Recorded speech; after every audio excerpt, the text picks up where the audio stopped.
Hello everyone. आज हम बात करेंगे कार्बन की अहमियत के बारे में कि what is the importance of carbon in living organisms. Let's start. अब वो कंपाउंड्स जिन्हें कि हम कहते हैं ऑर्गेनिक कंपाउंड्स, ये वो कंपाउंड्स होते हैं in which carbon is joint with another carbon atom. वो कंपाउंड्स जिनमें कार्बन किसी और कार्बन के साथ मिली हुई हो या फिर कार्बन जुड़ी हुई हो हाइड्रोजन के साथ, तो उन्हें कहते हैं ऑर्गेनिक कंपाउंड्स। अब जो कार्बन है ये है टेट्रावेलेंट। इसका मतलब ये है कि carbon has valency of 4 electrons. Carbon has valency of 4 electrons. और ये जो 4 इलेक्ट्रॉन्स हैं they can make 4 covalent bonds.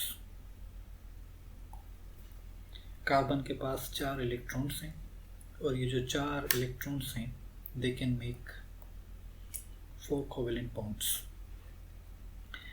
इसमें अगर हम टर्म अभी देख लें, एक टर्म है वैलेंस इलेक्ट्रॉन्स। वैलेंस इलेक्ट्रॉन्स वो हैं जो कि हैं न्यूक्लियस से बहुत दूर, they are away from nucleus. ये न्यूक्लियस से दूर हैं और न्यूक्लियस से दूर होने की वजह से दे हैव हाई एनर्जी। क्यों? क्योंकि इलेक्ट्रॉन्स को न्यूक्लियस से दूर होने के लिए एनर्जी चाहिए। तो वो इलेक्ट्रॉन्स जो कि न्यूक्लियस से दूर हैं उनके पास है हाई एनर्जी और उन्हें कहते हैं वैलेंस इलेक्ट्रॉन्स। और ये जो वैलेंस इलेक्ट्रॉन्स हैं they are in valence shell. थोड़ा हम इसका बैकग्राउंड भी देख लें। ये जो वैलेंस इलेक्ट्रॉन्स हैं they are in valence shell. और क्योंकि कार्बन 4 कोवेलेंट बॉन्ड्स बना सकता है तो इससे हम कहेंगे कि carbon has valency of 4. Carbon has valency of 4. Valency मतलब combining ability of an element या एटम। एक एटम जो है वो कितने दूसरे एटम्स के साथ मिल सकता है तो उसे कहेंगे वैलेंसी। एक एटम कितने दूसरे एटम्स के साथ जुड़ सकता है, और कार्बन जुड़ सकता है 4 एटम्स के साथ। मिसाल के तौर पर आपकी जो ऑक्सीजन है इट हैज़ वैलेंसी ऑफ 2 के ऑक्सीजन 2 एटम्स के साथ जुड़ सकती है।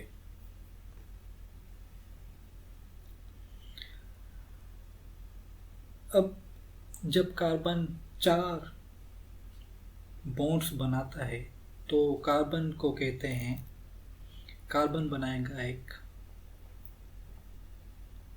टेट्राहेड्रॉन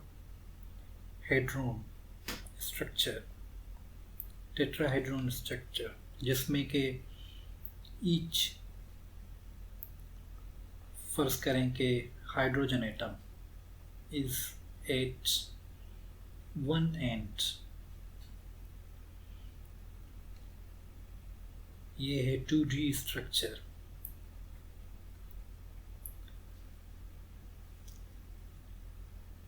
कि हर हाइड्रोजन एटम जो है यहाँ पर हमारी एग्जाम्पल का, वो एक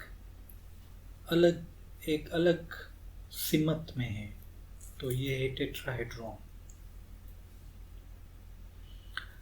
कार्बन जो है वो बना सकता है रिंग स्ट्रक्चर्स।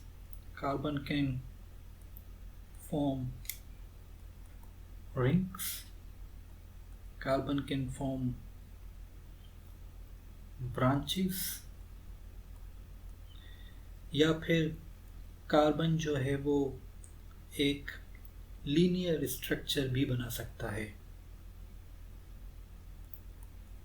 अनब्रांच्ड और लीनियर स्ट्रक्चर कुछ इस तरह से। मिसाल के तौर पर ये है आपका ब्यूटेन, ये है अनब्रांच्ड लीनियर है, और जब ये यहाँ पर है एक branch, for example in case of isobutane, और फिर एक रिंग स्ट्रक्चर जैसे कि बेंजीन, और यहाँ पर अगर हम कहें कि जनरल नॉलेज के तौर पर ये जो बेंजीन है ये कार्सिनोजेनिक है, स्मोक, सिगरेट के धुएं में ये बेंजीन होती है। अब आपके पास जो कार्बन हाइड्रोजन बॉन्ड है, this is source of energy. Carbon hydrogen bond जो है वो एक पोटेंशियल सोर्स ऑफ एनर्जी है। किस चीज़ के लिए ये एनर्जी चाहिए? ये एनर्जी हमें चाहिए केमिकल रिएक्शंस में, ये एनर्जी हमें चाहिए सेल्यूलर फंक्शंस में।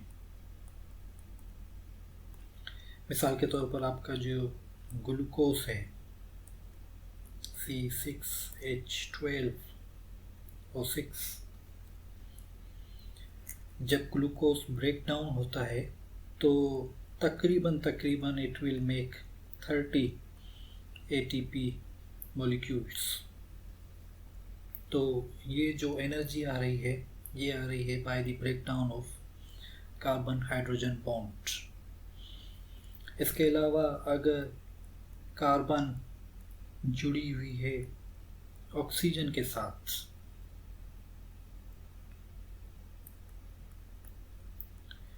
तो ये बनाएगी ग्लाइकोसिडिक बॉन्ड।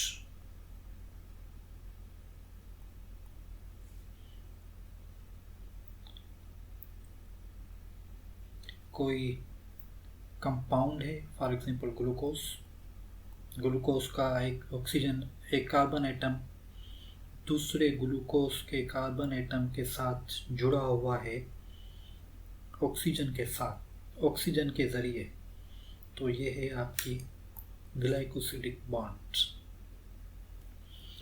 इसके अलावा जो कार्बन है it can make peptide bond. जब आपकी कार्बन जुड़ी हुई हो नाइट्रोजन के साथ, फॉर एग्जांपल कोई अमीनो एसिड, किसी अमीनो एसिड का कार्बन जुड़ा हुआ हो किसी दूसरे अमीनो एसिड के कार्बन के साथ, और ये जो जोड़ है वो हो नाइट्रोजन के ज़रिए, ये बॉन्ड हो नाइट्रोजन के साथ, तो उसे कहते हैं पेप्टाइड बॉन्ड। और आप देख लें कि कार्बन क्या बना रहा है। कार्बन हमारे जिस्म में या किसी भी पौधे में जो भी आप चीज़ देख पा रहे हैं वो सब कार्बन ही से बनी हुई है। For example skin, leaf, trunk, हमारे बाल, हमारा हेयर,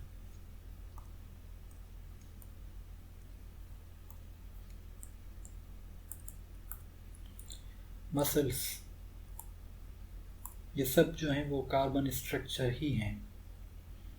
मुझे उम्मीद है कि आपकी लर्निंग में कुछ इजाफा हुआ। सी यू नेक्स्ट टाइम।